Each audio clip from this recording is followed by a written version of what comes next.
Hey, welcome back to Sober Now. I'm Jim LaPierre. Today I want to talk with you about the similarities between COVID-19 and addiction. I got thinking about this over the weekend and I realized, COVID is something that nobody's immune to.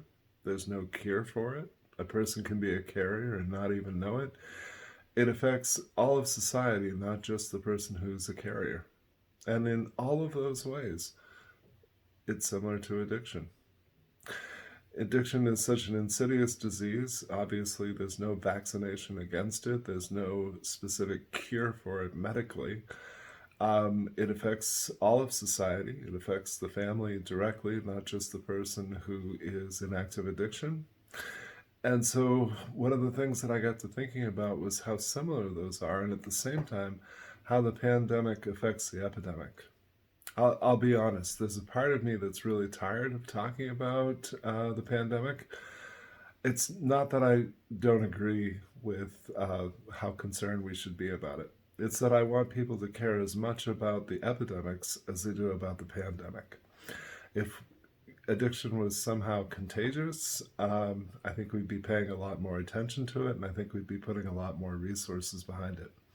So while it's not contagious, it does run in families. It is genetically coded. It is something that has a devastating impact on every part of society, and yet it's something that is still stigmatized, is still subject to moral judgment, and is something that we're not putting sufficient resources behind. I think we have a strong awareness of how the pandemic is affecting our lives, and those of us in recovery have a strong awareness rather, on what it is that's been lost during the time of quarantine. I love seeing Zoom 12-step meetings made available to folks, and I hope that, frankly, that's something that continues after the quarantine. All it takes is a laptop and an internet connection, and then all of a sudden, our meetings can be available to other members all over the world, which I think is really cool.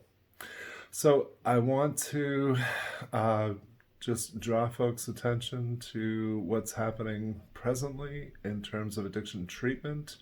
We're seeing a reduction in available detox beds and available rehab beds. Most of the services that are available professionally for addiction are through telehealth, and that's strong. I'm glad that we're still providing it, but frankly, the disease is such an intimate and destructive force that I wish there was more we could be doing. So I'm hoping that we take this time to become better advocates, that we take this time to become better allies and reduce the stigma of addiction. I hope that even as we're concerned, and with good reason, for our health and well-being, that we're investing all the more in our recovery.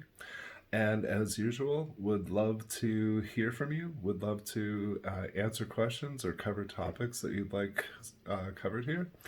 Really appreciate sharing the videos, and any likes or subscriptions that you add to us is really very much appreciated. Please take excellent care of yourself during this time.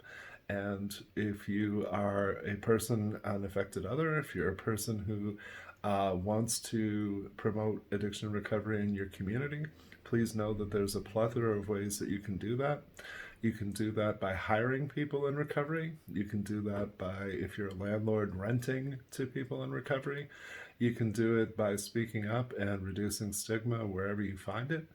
And I hope that you'll take this opportunity to do exactly that. Please take excellent care of yourself and each other. Jim at sobernow.com is how you reach me. Thank you. Have a great day.